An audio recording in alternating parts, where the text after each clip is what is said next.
Speak up, I can't hear you. Yeah, is that Tony Gambino? Yes, it is. Okay, well, listen, let me just introduce you, Tony. My name's Greg Szymanski from the Investigative Journal. Eric Phelps is with us, and I'm sure you know Eric, but our listeners would want to know a little bit about you. You're the grandson of Lucky Luciano, and Lucky Luciano would bring the Mafia into the modern age, putting the group into what is called organized crime. Out of the ruins of the Mazzeria and the Maranzano gangs would emerge the five families in New York.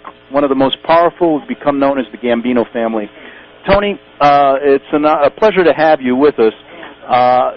Tell us a little bit about, let's start out with John F. Kennedy. Can you speak up a little bit? I can't hear you. Yeah. Let's start out with the John F. Kennedy assassination and what you know about it. And Eric, feel free to ask some questions. Tony tell us about, where he was born, how he was brought up, and his relationship to his grandfather first. Go ahead, Tony. I was born in Palermo, Sicily in 1943. My mother, I don't know who she was, because she was married to another gentleman, but my grandfather ordered one of his daughters to have an affair with Carlos Thomas Gambino to bring him into the crime family and let him run the five crime families in New York. Right. And at the age of 5, I became a made man by being branded by my grandfather's diamond ring in my left arm, in the middle of my arm, above my elbow, and right below the muscle. Right.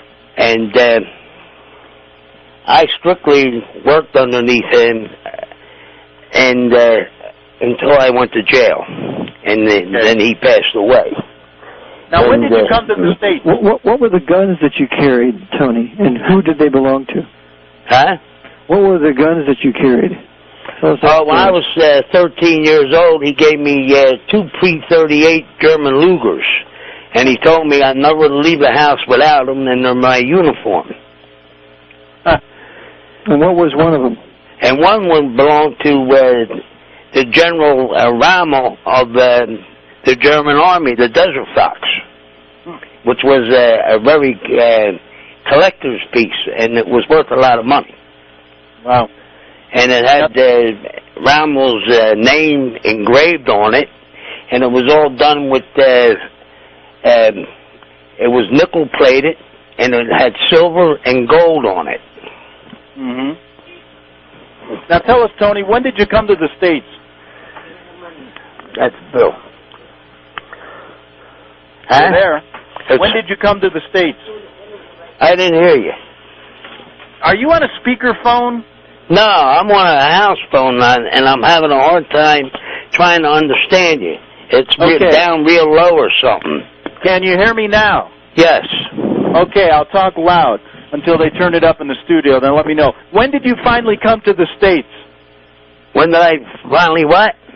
Come to the United States. Oh, I came to the United States in 1949 for the first time. Uh-huh. Tell us how you grew up on the streets and how your life progressed, and then we'll get into some of the specifics about Kennedy and also Marilyn Monroe and others, things you know about. Go ahead. Yeah. Hang on. Could you hang on 1 second? Okay. Eric, feel free to talk. He's having a hard time hearing me, and he's up all the way. We have him potted up all the way, so feel free to... all right, go ahead. I'm on. Okay. Tell us how you grew up on the streets, and then we'll get into some specifics about cases you know about. Go ahead. You want me to tell you about my grandfather? Yeah, and how... Just basically tell us how you grew up and what you understood about the Mafia as you grew up in it. Go ahead. Well, he made, at the age of 19,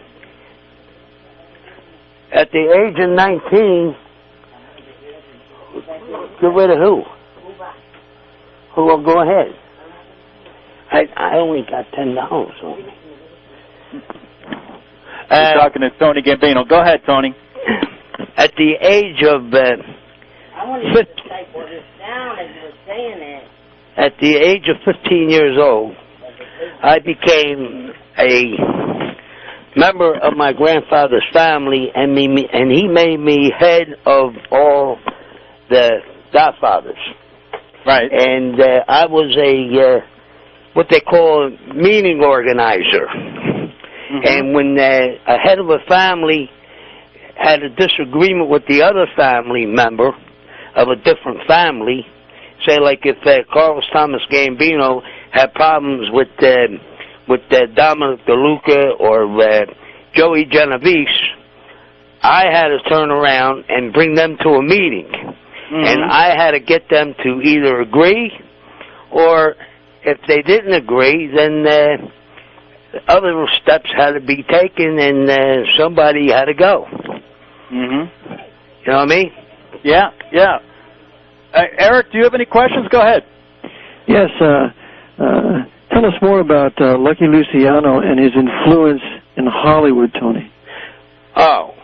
Well, what he did was, if you've seen Godfather 1 and you've seen that prize horse's head being cut off and put in that producer's bed.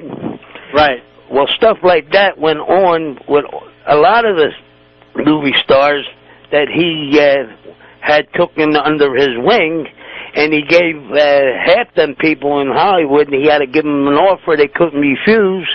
And that in the first Godfather, when that horse's head was put in that producer's bed, that was for Frank Sinatra to get his first leading part in motion pictures. Now, he took Dean Martin, Frank Sinatra, Sammy Davis Jr., Clint Eastwood, Burt Reynolds, Esther Williams, Marilyn Monroe, Rita Hayworth, Humphrey Bogart, and a lot others. And Tony Bennett, and Perry Como, and even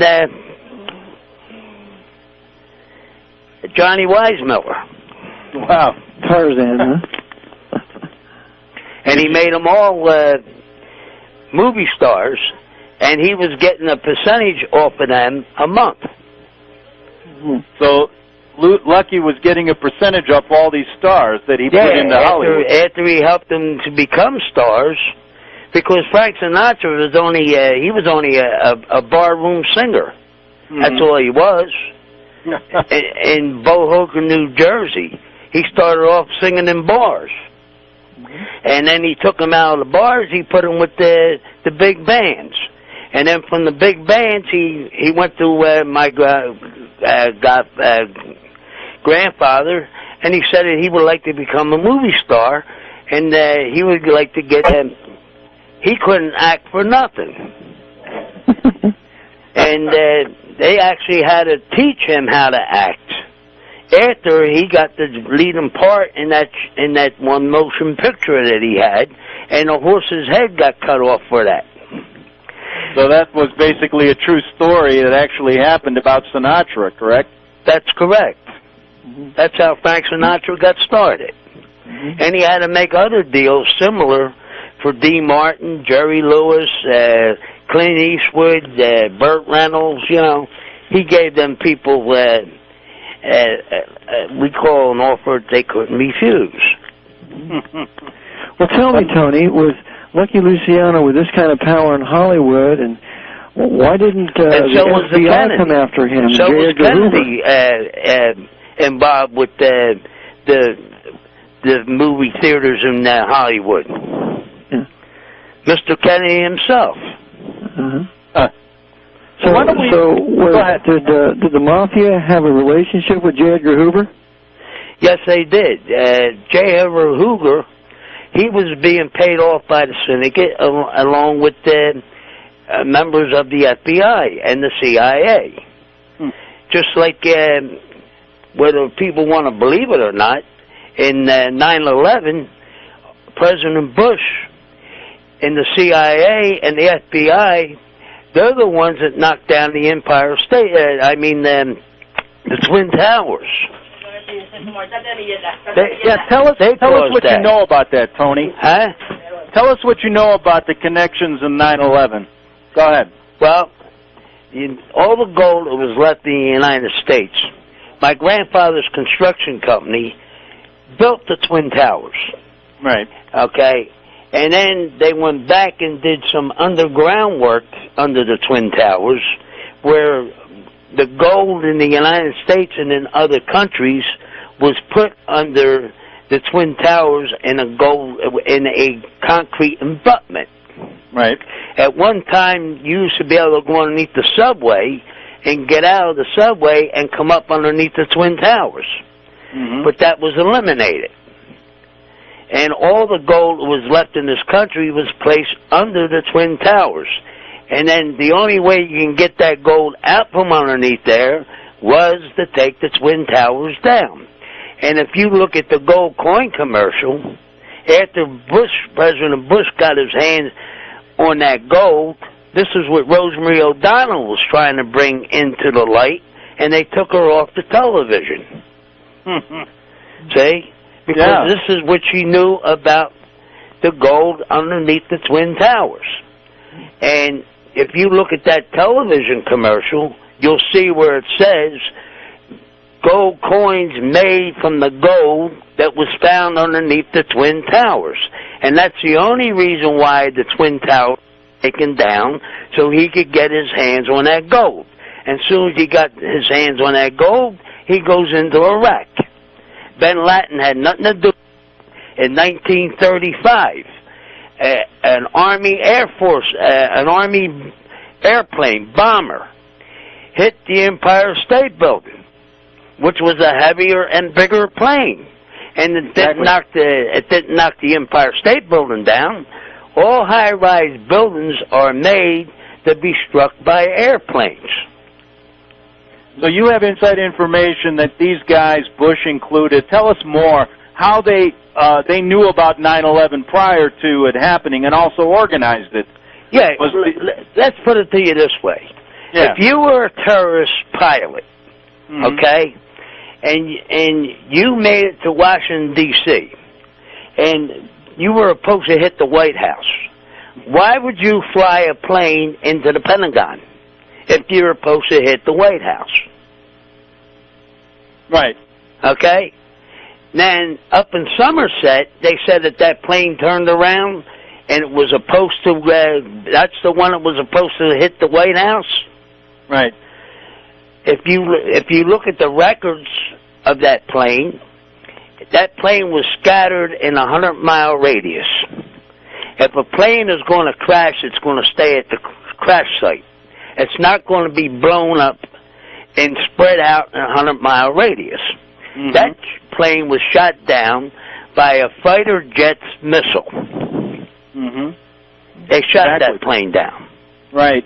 What do you know about the connections between our government, the mob, the Vatican, all of their complicity in 9/11? Do you think they all work together to bring this about?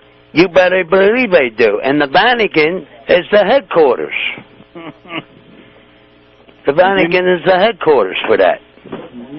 And how do you know that? Do the Mafia Dons all know that? Huh? Do the Mafia Dons all know that? Yes, they do. It was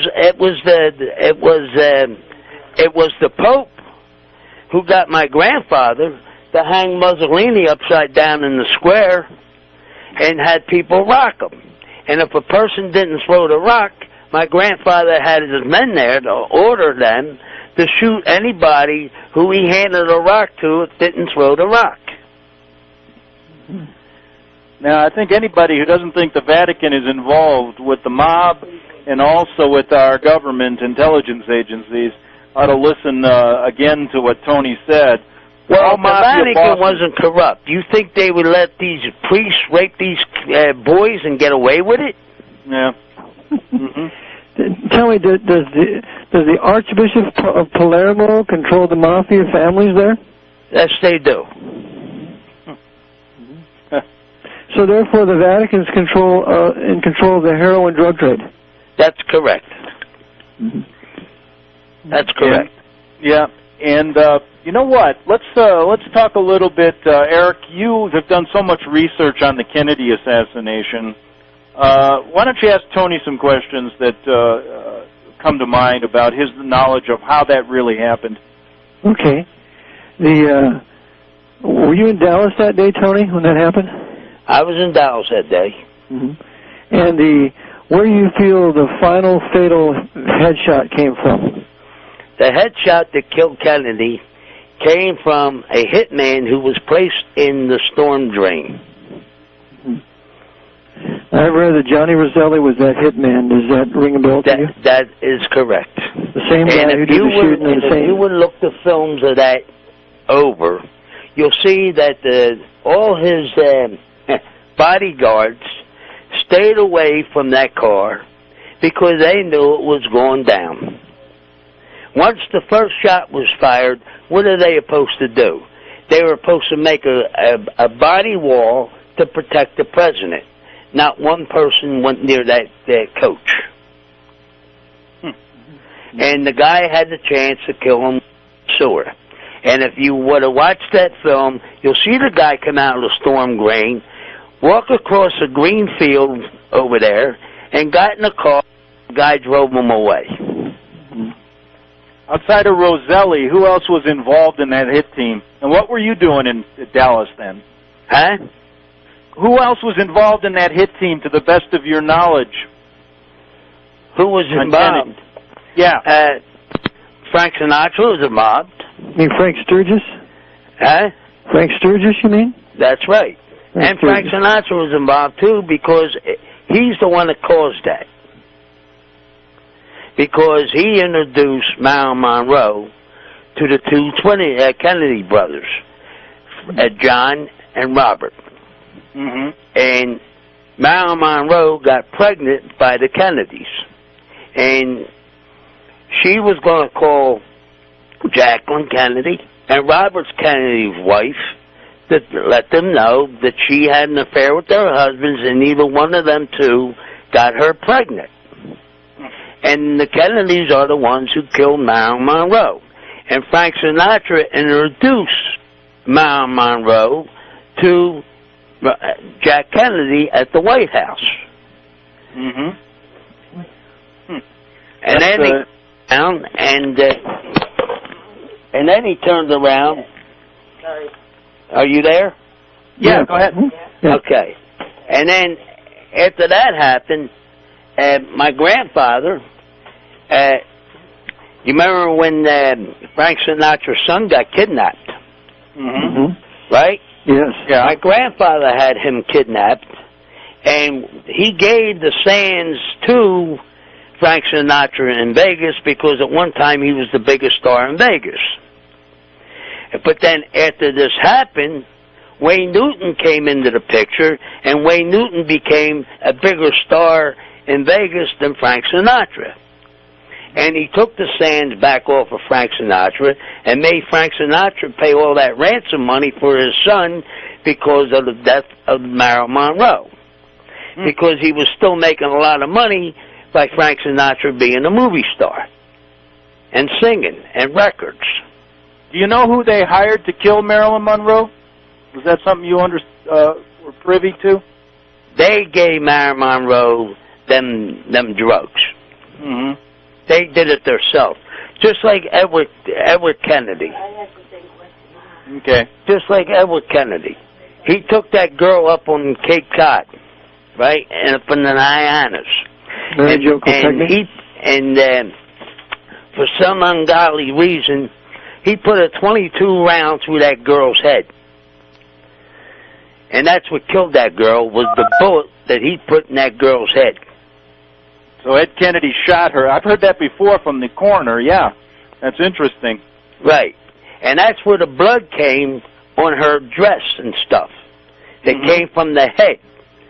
After that .22 round went through her back of her neck and into her brain. That's what killed her. And then Edward Kennedy stepped out of that car. He jacked up the gas pedal, and he kicked that gear and car with a stick. And let that car go over the cliff with that girl in it. He never went over that cliff, and he never jumped out of it, and he never rolled out of that car. Tony, stay on the line. We're going to take a 3-minute break, then we'll be back with Tony Gambino and also Eric John Phelps on the Investigative Journal. Back in 3 minutes.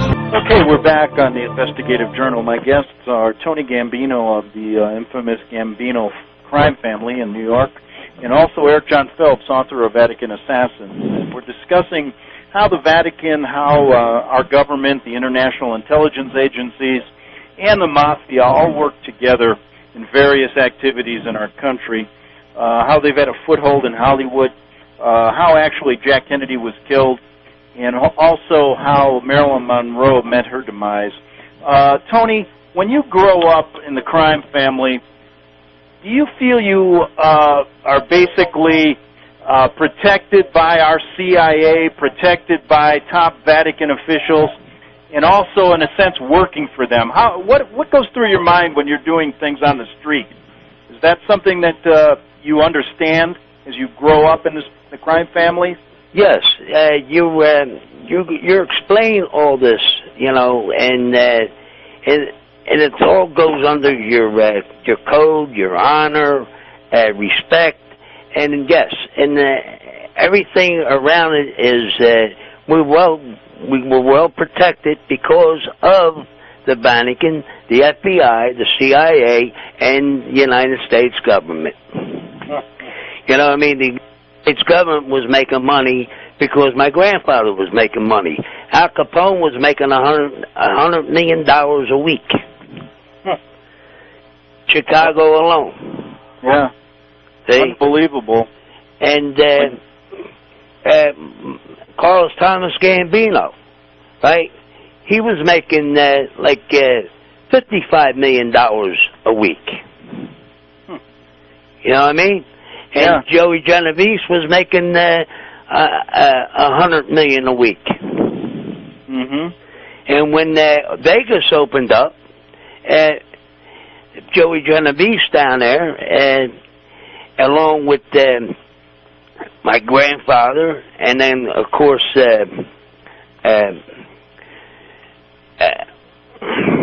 what's his name? I got a bipolar disorder and a post-traumatic stress from Vietnam, and sometimes I get off track. You know what I mean? But yeah, don't worry about it. Don't worry about it. We'll help you along here, and I'm sure. You know, I wanted to say this, and then I'm sure Eric has a couple questions before we get into it. Bugsy Siegel, and okay. He was part of Vegas, and they used his money. They used his money and my grandfather's brains. Yeah, so they used the Jews' money and the brains of the Sicilians. Right? That's why the Twin Towers was so powerful, because they were backed by the syndicate too, and there was nothing but Jews working in the Twin Towers, because they controlled the money in the United States. Every Jewish business, when they make their money, they send all their money out of the United States back to their own country. And that's why Hitler went against the Jews, because he needed money for power in Germany, and they were taking the money out of Germany and sending it back to Israel. Well, of course, there was no Israel at the time, but I guess my question to you, Tony, is... And there is a Jewish mafia that works along with the Sicilian mafia. Pardon? Yeah, if you want to be a full-blooded Sicilian like me, you are part Greek, part Italian, and part Jewish. Mm-hmm. And they went back in the days of Caesar of the Roman Empire. They used to take the Greeks off of the island of Sicily, which were the Sicilians, and put them in the arenas and made them gladiators to kill one another. We were the world's first slaves. But tell us about Jimmy Hoffa, Tony. Jimmy Hoffa. Okay. Jimmy Hoffa was a beautiful union organizer for the truckers when he first started out. And then there was a young snot-nosed punk who was on crack cocaine by the name of John Gotti. Well, he turns John Gotti into a truck hijacker. That's all John Gotti did was smoke crack and hijack trucks. Mm-hmm. Well, one day, a truck was coming up from Florida, and it had a $5.5 million load on it, and it was coming to Nicky Scarfo in Atlantic City. What was on the truck? Huh? What was on the truck? What was on the truck? Yes. Nicky Scarfo started to through Giuseppe and Giovanni Gambino in Cherry Hill, New Jersey. They started supplying the Eastern Seaboard with cocaine and heroin. And my grandfather didn't want this crap because he said when it first came into effect, coke was always on the scene. So was heroin. But all that stuff was hidden because it was a rich man's high. Your district attorneys used it. Your judges used it. Politicians used it. It was a rich man's high. Okay? Mm-hmm. And that's where it started at. And the government got involved because the government will not stop the drug wars, and they will not stop drug coming into the United States. What they do is they get these cheap-ass drug dealers, and they pop them once in a while on the streets. But the big dealers and the people who supply them, they keep on letting that stuff come in because they're making money off of it, too. So it was a truckload of cocaine or heroin that John Gotti hijacked then? Okay. And John Gotti hijacked this truck. And he wasn't, and through a mistake of Jimmy Hoffa, this truck got hijacked. All right? And Jimmy Hoffa was supposed to make John Gotti make that load good, but he never did.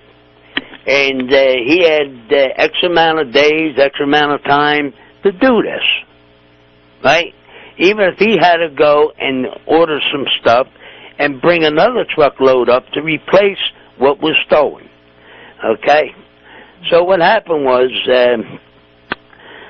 Jimmy Hoffa, he didn't, anytime somebody owes money, they're supposed to give a courtesy call. Say like if you say you're going to, you owe $2 million, and you're going to say you're going to pay that on the 15th or the 30th of the month, okay? Now, if you're going to pay that on the 30th of this month, the 15th day you should have called or courtesy call and say, yo, I got X amount of dollars that I can give you. All right?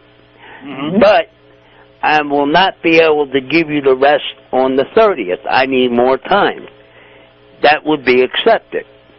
But if you waste somebody's time to come down over from Sicily or over from another state and have to go and see you to collect this money off of you, and you don't give no courtesy calls and you ain't got it, then they eliminate you. And Jimmy Hoffa owed a lot of money.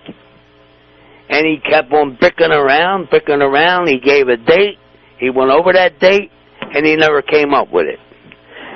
Jimmy Hoffa was placed in body bags in a limousine at the truck stop on 295 going towards Delaware on New Jersey.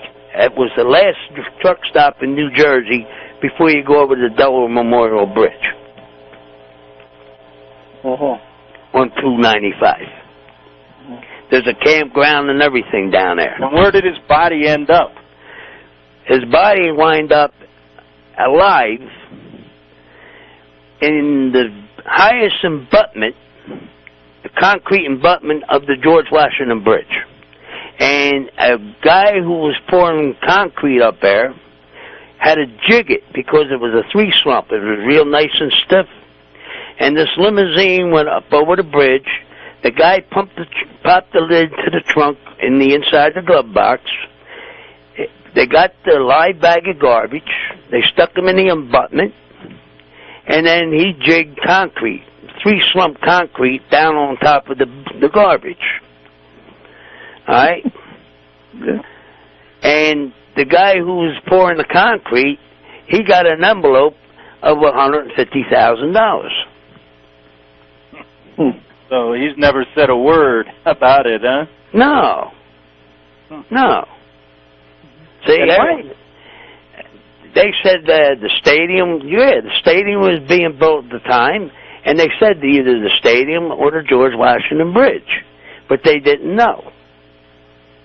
But that's where he's at. He's at the bottom of the highest abutment in the middle of the George Washington Bridge. What happens to people, Tony, for example, when you talked about the Kennedy assassination, when you talked about Bush knowing about 9/11, when people want to really start talking that know about it, what usually happens to them? I mean, about Hoffa, I'm sure people knew about it. Has anybody you know been eliminated that may have got to the truth about any of these murders that we're talking about?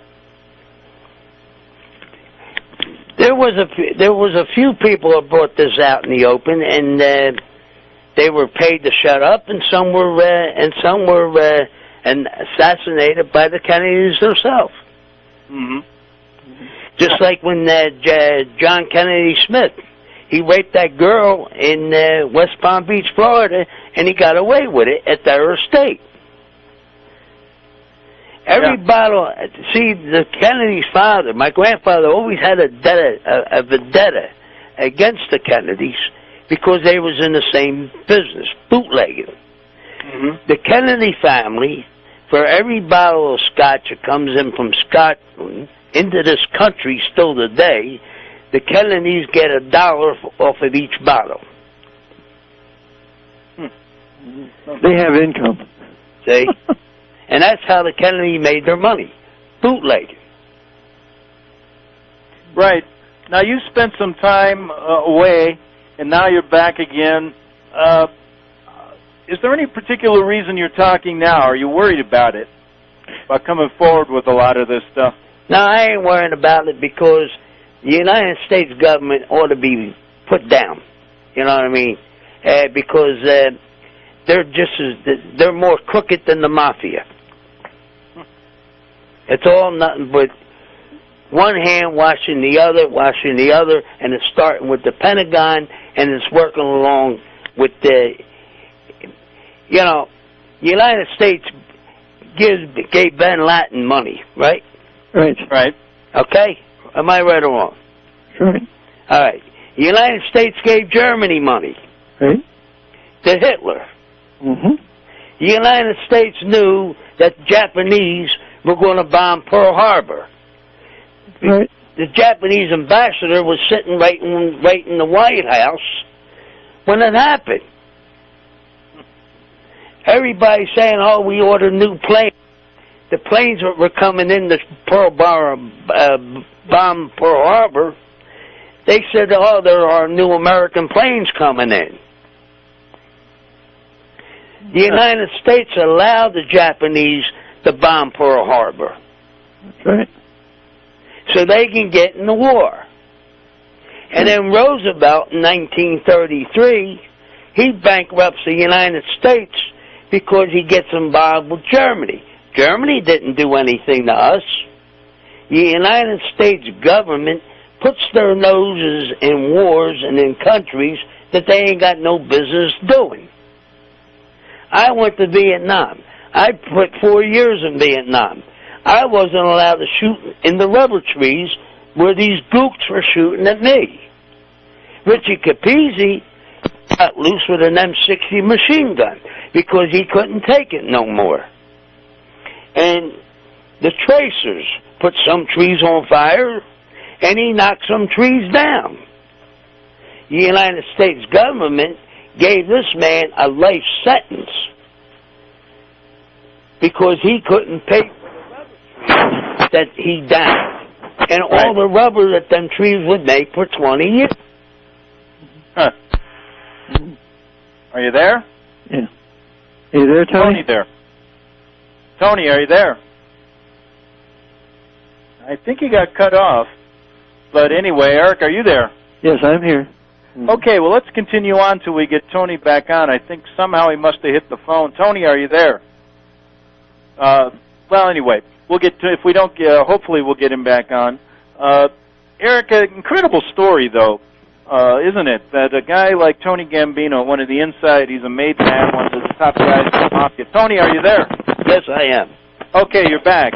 We were just commenting, you were cut off there for a moment. I wanted to mention, today as we speak, the mob is still as strong as ever, working together with the CIA, working together with the Vatican? Up in Sicily, yes. Okay. But not in the United States. Now, what do you mean by that? Well, most of the mafia in the United States now is nothing but big business. Okay. Okay. The corporate it's casinos, hotels, different types of companies that they invested in, just like Governor Ridge, when he was governor of Pennsylvania. He was getting all this federal funded money to build prisons in Pennsylvania.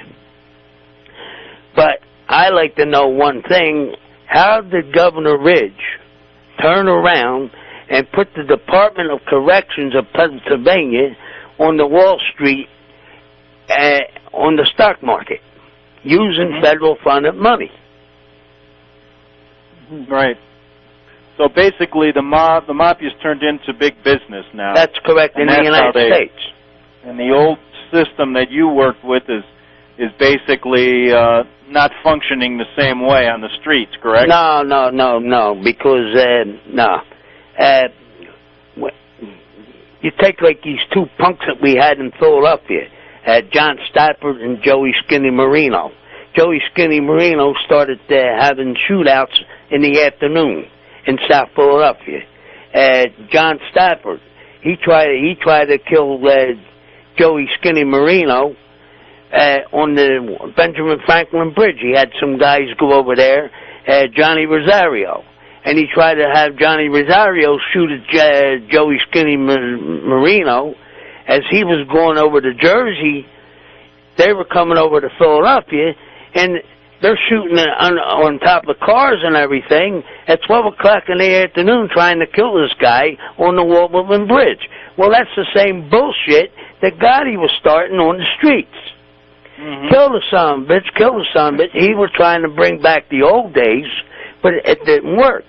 Just like little Anthony and Doug of the Junior Black Mafia in Philadelphia, down at 56 on Woodland Avenue, and Malcolm's Barbershop.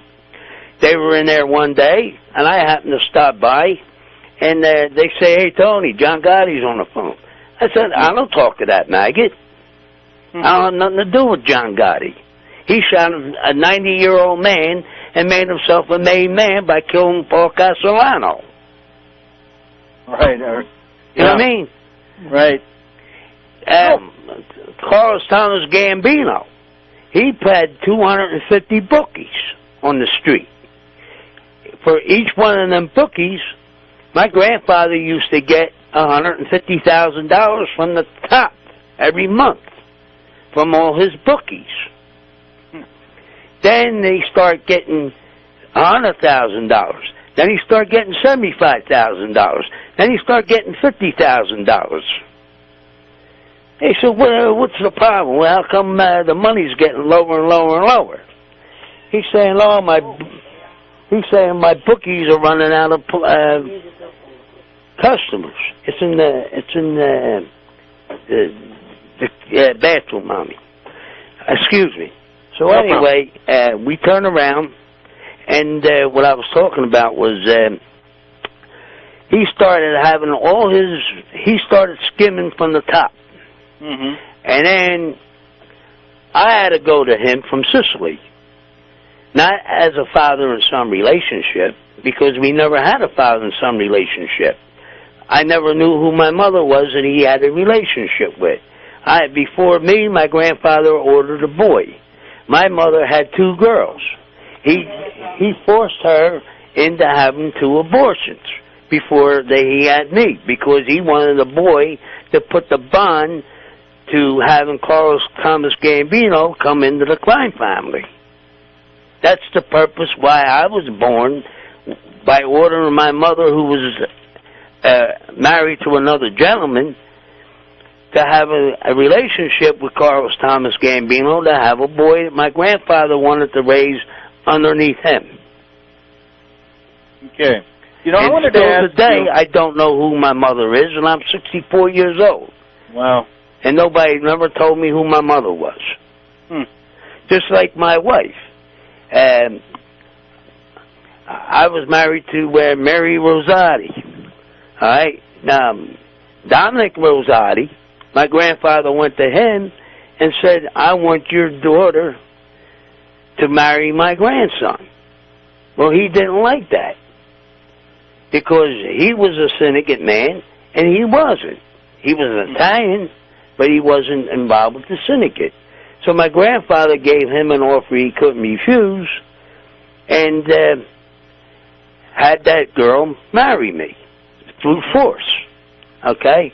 Now, I had 3 children with her. Now, in 1978, my father-in-law, he knew that I went and got the cars inspected. He knew I put the cars in the garages if they needed work. I took my wife's car to the garages. Well, I went one day to take the car to the garage, and my wife happened to be with her sister. And she had my 3 kids with her. She seen her car in Joe's garage lot, and she stopped and had my sister-in-law drop her off, and she went and talked to Joe. She said, is my car done? He said, yeah. Well, Joe says, but you know Tony. He brings these guys around, they check the car, they make sure there's no car bombs, they make sure there's nothing wrong with the car.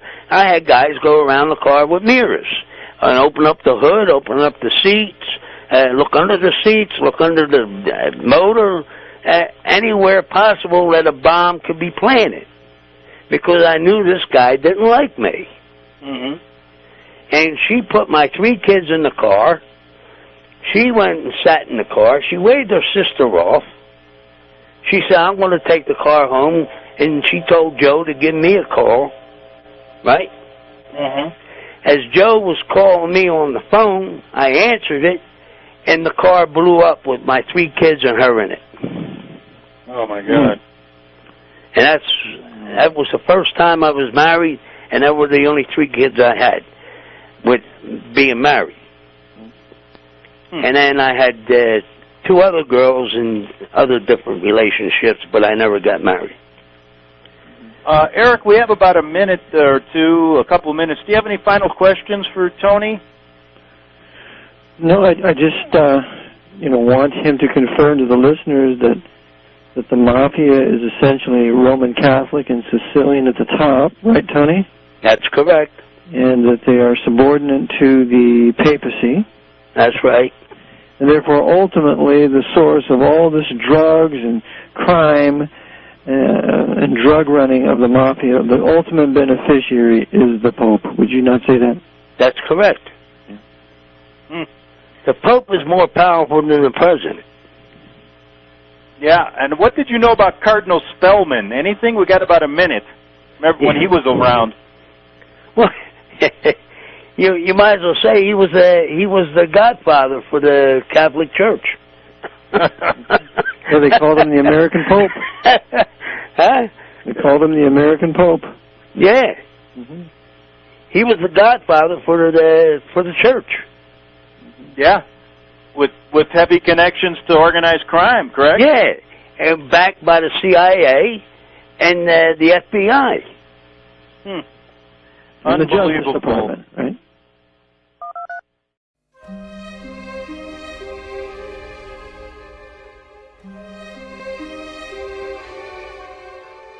And there came one of the 7 angels which had the 7 vials, and talked with me, saying unto me, Come hither.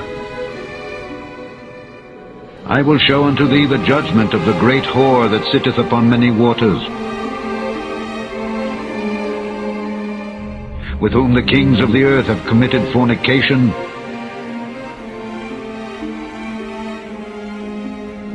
and the inhabitants of the earth have been made drunk with the wine of her fornication.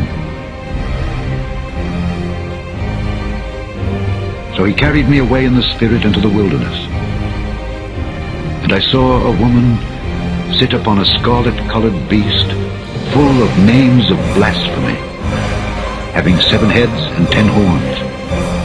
And the woman was arrayed in purple and scarlet color, and decked with gold and precious stones and pearls, having a golden cup in her hand, full of abominations and filthiness of her fornication. And upon her forehead was a name written: Mystery, Babylon the Great, the mother of harlots and abominations of the earth.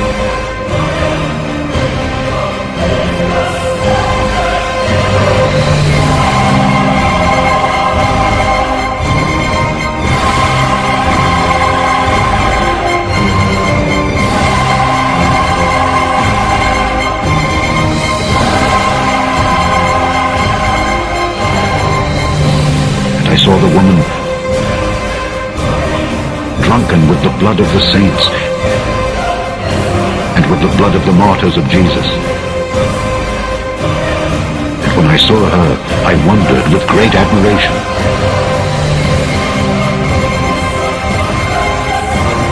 The beast that thou sawest was and is not, and shall ascend out of the bottomless pit.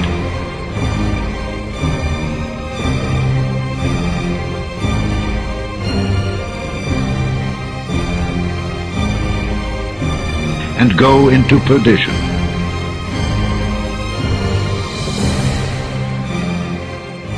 And the woman which thou sawest is that great city which reigneth over the kings of the earth.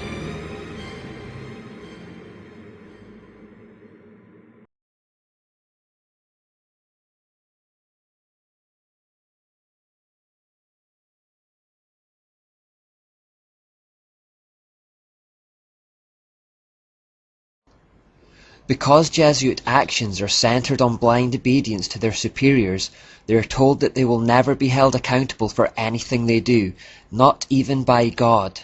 They are absolved of all personal responsibility as they become mere puppets for those that are higher up in the hierarchy.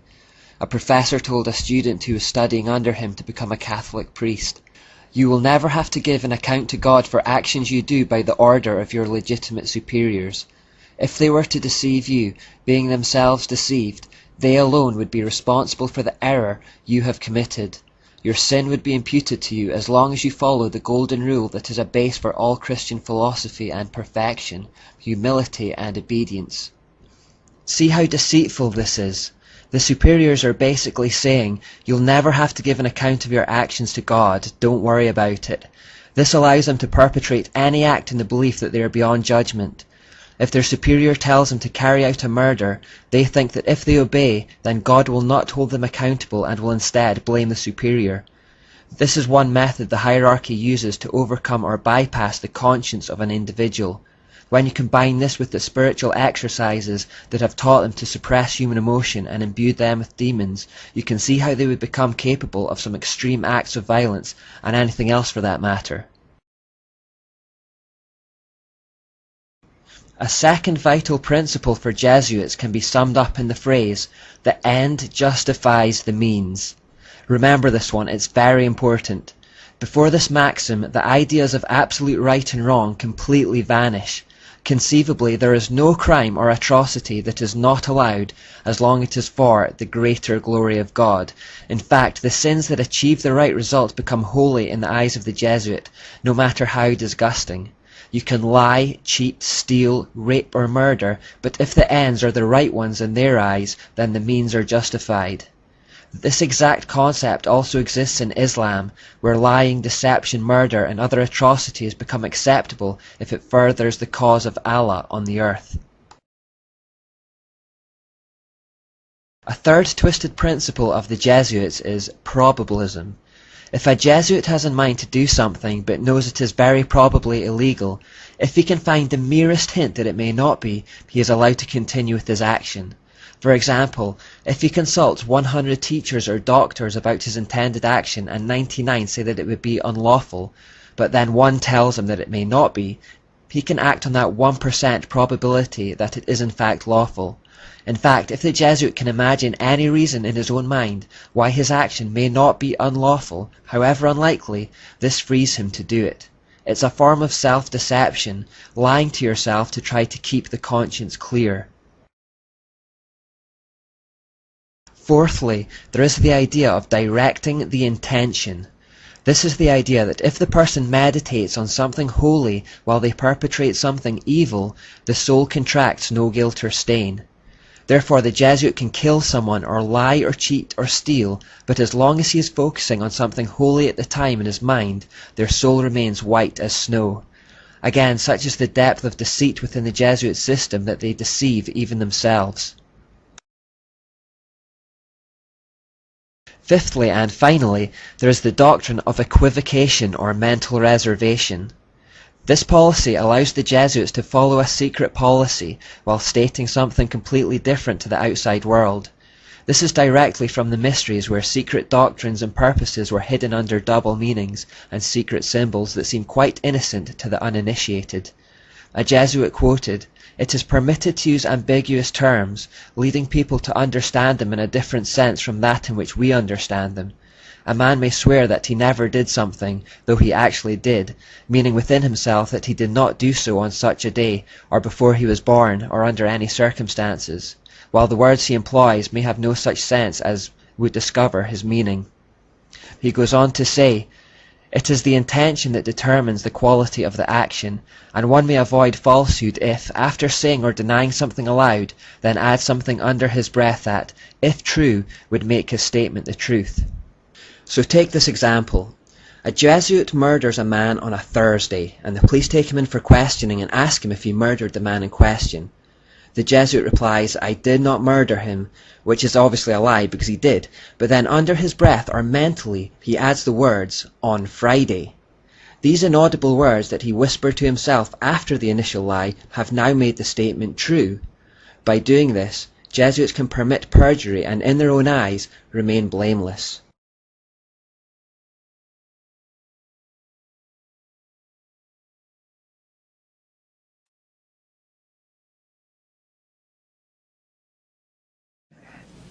You and I have very little in common, but we have one thing. We have some Jesuit training in our background.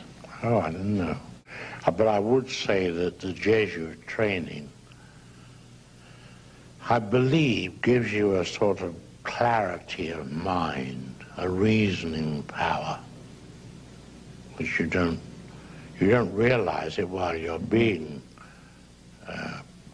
taught as a young boy, but that's what they're doing to you.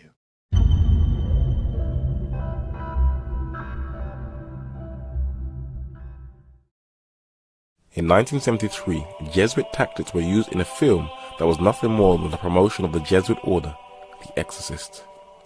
The most feared deity of ancient Babylon, Pazuzu, was a demon that was possessing this young girl in this film. Based upon the true account of a Jesuit priest, the film makes God look weak and powerless, but the Catholic Church strong and majestic. Where an actual Jesuit priest, William O'Malley, stars in the film. The writer and producer of The Exorcist, William Peter Blatty, was educated by the Jesuits in Georgetown. Modern cinema is modeled upon Alfred Hitchcock, but its style can be traced back to the magic lantern of the 1400s, where a 17th century German Jesuit priest, Athanasius Kircher, revolutionized its invention to an occultic art form to lure people away from the Bible back into the fear of Jesuitized Catholicism. He is also the father of broadcasting with his megaphone. So why do few people know about the Jesuits, and what impact do they have on the world today? Jesuitism is an impenetrable mystery to 99 out of 100 of the Jesuits themselves. Russian mystic Madame Blavatsky had access to their own writings and quotes from them. The order has secret signs and passwords according to the degrees to which the members belong, and as they wear no particular dress, it is very difficult to recognize them unless they reveal themselves as members of the order. There is also a secret class known only to the general and a few faithful Jesuits, which perhaps more than any other contributed to the dreaded and mysterious power of the order, says Niccolini. The Jesuits operate in a world that few people can see, and that is why they are so successful at what they do. In 1773, when the Jesuits were abolished under its head Lorenzo Ricci, Adam Weishaupt, a Jesuit professor of canon law, continued something that the Jesuits had achieved for almost 2 centuries: infiltration. On this Catholic church in East London, you can see a pentagram. But in Freemasons' Hall in Covent Garden in London, the headquarters of the United Grand Lodge of Masons in England, you can also find the pentagram. Freemasonry is seen as the most secret of the secret societies. But what is Catholic Jesuitized symbols such as the IHS doing in Masonic lodges? Jesuits you can see in this picture with the skull and bones. Later, Freemasons also have the skull and bones. The double-headed eagle of the Holy Roman Empire can also be seen among the higher degrees of Freemasonry. And the famous evil eye of ancient Babylon and Egypt can also be found on the apron of Masons. In a book approved by the Jesuits, it says, in 1902, the Masonic historian J.G. Findle wrote that the Jesuits had succeeded in all parts of the globe in creating strife and confusion among Freemasons by tampering with the rituals and by the introduction of higher degrees. When European scientists attempted to recreate the so-called Big Bang Theory in 2008, it was highlighted in the film Angels and Demons. But what is generally overlooked is, who actually created the Big Bang Theory? The Big Bang Theory was first described but not so much named by the French Jesuit Georges Lemaitre in the late 1920s. His picture of the universe expanding from a single point was certainly controversial, but has now become scientific orthodoxy. The scientific community that actually praises itself on its secularization believes in the Big Bang Theory, scientific speculation that has still never been proven, which shows that Jesuit scientific philosophy dominates the direction of modern science, where the top Jesuit science astronomers are Darwinists, who try to merge the secular and the sacred, which is called theistic evolution, for Jesuitism is founded not on the Bible, but upon the teachings of Aristotle, where the Jesuits' ratio studiorum still impacts secular education today. It should not be overlooked that the advantages as well as the disadvantages of our humanist classical education are for the most part attributable to that pedagogic activity which at one time was spread by the Society of Jesus all over the world. The Jesuit president of Boston College, William LaHaye, caused controversy when he welcomed warmonger Condoleezza Rice to Boston College, but this is not the first. The Dutch Protestant prince, William the Silent, was killed by the Jesuit assassin Balthazar Gerard. The French Catholic monarch Henry III, as well as his cousin and successor, Protestant King Henry IV, were both killed by Jesuit assassins, as well as Italian economist Pellegrino Rossi. Why this fascination with murder? Blavatsky tells us why. The Jesuits reckoned among the greatest achievements of the order that Loyola supported by a special memorial to the Pope a petition for the reorganization of the abominable and abhorrent instrument of wholesale butchery, the infamous tribunal of the Inquisition.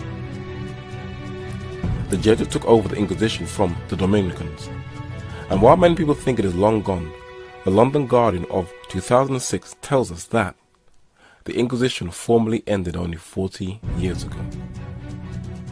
In that same year, a Dominican, Joseph Augustine de Noy, said that the Inquisition was justified. That it means all these horrific instruments that bring the most excruciating pain, as well as torture, secret courts, military tribunals, and no trial by jury are just. When Benedict XVI visited Brazil, he praised the history of Catholicism, but he was blasted by the late Venezuelan president Hugo Chavez for the horrors of the Latin American Holocaust that was imposed upon them.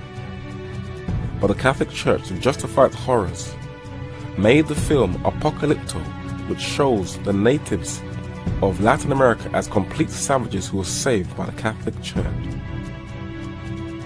But there is one country, despite its own colonial horrors, that has put up the strongest resistance to the Papal Inquisition, and the British Supreme Court has a monument of King John and the Magna Carta as a memorial to this.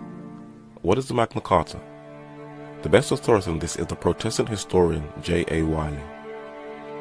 The great principle conceded so early as the days of King John in Magna Carta, afterwards confirmed in the reign of Charles II in the famous Act of Habeas Corpus, and held by all statesmen who have flourished since to be one of the main foundations of British liberty, namely the inviolability of the subject saved by the authority of law.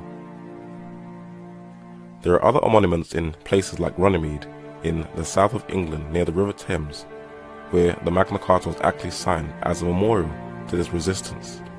There are also memorials in places like Bury St. Edmunds in the east of Anglia that records the famous Magna Carta and the hundreds of knights and the 25 names of the barons that stood up to the Pope and pressured England's king to sign this charter. King John did not want to give in to the authority of the Pope, but when Innocent III, the godfather of the Inquisition, who eventually condemned the Magna Carta, threatened him, he gave in and handed his crown to the Pope's ambassador to England. But the English were not having it, and on the 12th of June 1215 he signed the Magna Carta, which English jurist Edward Coke adopted into English common law. The Puritans and Founding Fathers in the colonies of the United States also adopted it into their constitution, which is now coming under question. Section 39 of the Magna Carta reads, "No free man shall be seized or imprisoned or stripped of his rights or possessions or outlawed or exiled or deprived of his standing in any other way, nor will we proceed with force against him or send others to do so except by the lawful judgment of his equals or by the law of the land." But we're now seeing that secular politicians and judges on the back of the war on terror are trying to stealthily incorporate the principles of the Inquisition into the British system. Even EU laws are undermining the authority of the Magna Carta, aligning itself with the threats of Pope Innocent III by sounding almost identical to Roman Catholic canon law. A person accused in a penal case can, even though absent, be brought to trial before the tribunal of the place in which the offence was committed. Accusing a person of a crime before it is committed is also from the Inquisition, which is displayed in the trailer of this post-9/11 film, Minority Report. Positive for Howard Marks. Mr. Marks, by mandate of the District of Columbia Pre-Crime Division, I'm placing you under arrest for the future murder of Sarah Marks and Donald Duganev to take place today, April 22nd, at 0800 hours. Where does the torture method of waterboarding actually come from to extract information from a suspect? It is from the Papal Inquisition, as well as methods like spying on your neighbors in the United States Patriot Act, which the last United States President George Bush Jr. incorporated into US law. He also incorporated secret prisons and told the spying agency, the NSA, to spy on phone conversations of United States citizens. That was acted out in a film that did the exact same thing in 2008, The Dark Knight. With constant terror laws being passed threatening freedoms, President Obama continues the Inquisition with glorifying the use of torture in Catherine Bigelow's film Zero Dark 30. While many may laugh and mock and think that the Jesuit agenda is outdated, the last Superior General of the Jesuit, Peter Hans Culver, back in 2003 tells us their objective. The efforts of the Jesuits to bring Britain back to the Catholic faith have been praised by the leader of the order. But is not Britain a Protestant nation with a secular culture? What exactly do they mean by that? The Battle of Hastings, Henry VIII, Elizabeth I, and the Magna Carta are among studies that will no longer be compulsory in a revised curriculum to be sent to schools. They could learn how Henry VIII was dressed, but nothing about the Reformation. Oxford Don John Wycliffe started the European Reformation in the 14th century to restore a superstitious age back to the true knowledge of God. In the Battle of Hastings in 1066, William conquered Britain for Rome. But during the Reformation, Henry VIII separated Britain from Rome. Britain's unsung hero, William Tyndale, continued from Wycliffe in the 16th century in the translation of the Bible, which was completed in the 1611 King James Version, which even English Catholics have benefited from. The Reformation gave us true science, divine philosophy, the media, freedom of the press, freedom of speech, the right of society to govern itself according to justice and equity, educating the masses, public libraries, religious and civil liberty to protect us from ecclesiastical tyranny. And all these freedoms are slowly being eroded and undermined. In the 13th century, Catholic German Bishop Eberhard II called the Pope the Antichrist and Babylon. 3 centuries later, Martin Luther did the same thing. Why do they call the Pope the Antichrist? In the Pope's own words, in the book Crossing the Threshold of Hope, it says, the leader of the Catholic Church is defined by faith as a figure of Jesus Christ and is accepted as such by believers. The Pope is considered the man on earth who represents the Son of God, who takes the place of the second person of the omnipotent God of the Trinity. Have no fear, he says, when people call me the Vicar of Christ, when they say to me, Holy Father, or Your Holiness, or use titles similar to these which seem even inimical or in conflict to the gospel. This has not stopped Protestants like Billy Graham and one of the former heads of the Church of England, Lord Carey, to accept papal supremacy. And bishops like T.D. Jakes, who are now dressing like Roman Catholic cardinals and are now part of the movement to merge all the Protestant churches with Rome. Why is this? The late Avram Manhattan tells us why. Ecumenism, which from its very beginning, coupled with Protestantism's leftist political bent, resulted in the enfeeblement of the major Protestant bodies. So we see that the Jesuits are working with the Protestants to weaken the Protestant churches, and this was done through the power very recently confirmed by a Jesuit in Vatican II. Vatican II was opened by Pope John the 23rd, and he gave it the instructions to Jesuit Cardinal Augustin Bia. And we've seen in Vatican II the attire of the bishops is in this papal mitre from ancient Babylon. But what we are now seeing, that Protestant churches are now adopting the attire of the papacy, which shows that the Jesuits' work and agenda of infiltration and conquering Protestant churches has almost come to completion.